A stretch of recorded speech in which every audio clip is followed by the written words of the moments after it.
Hello friends, మేమైతే visa ఆఫీస్కి వచ్చాము వీసా రెన్యువల్ కోసం. ఇక్కడ ఇయర్లీ వన్స్ వీసా రెన్యువల్ చేస్తారు. ఇంతకు ముందు వరకు అయితే వీసా రెన్యువల్ కోసం షౌజింగ్కి వెళ్లాల్సి వచ్చేది. ఇప్పుడైతే షాంగ్యూలోనే ఆఫీస్ దగ్గరలోనే ఉందన్నమాట.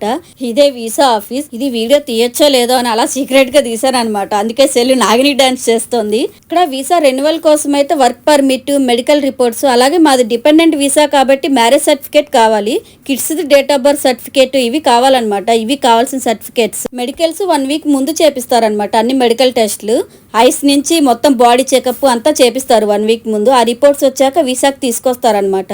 వీసా రెన్యువల్ కి మనీ వచ్చేసి 1 year కి 800 RMB అనమాట. అంటే ఇండియన్ కరెన్సీలో 8000 రూపీస్. మెడికల్స్ కి 590 RMB అనమాట. అంటే ఒక్కొక్కరికి 6000 రూపీస్. మనం వీసా అప్లికేషన్స్ అది ఫిల్ చేశాక 10-15 days కి మళ్ళీ పాస్పోర్ట్ ఇస్తారు మనకి.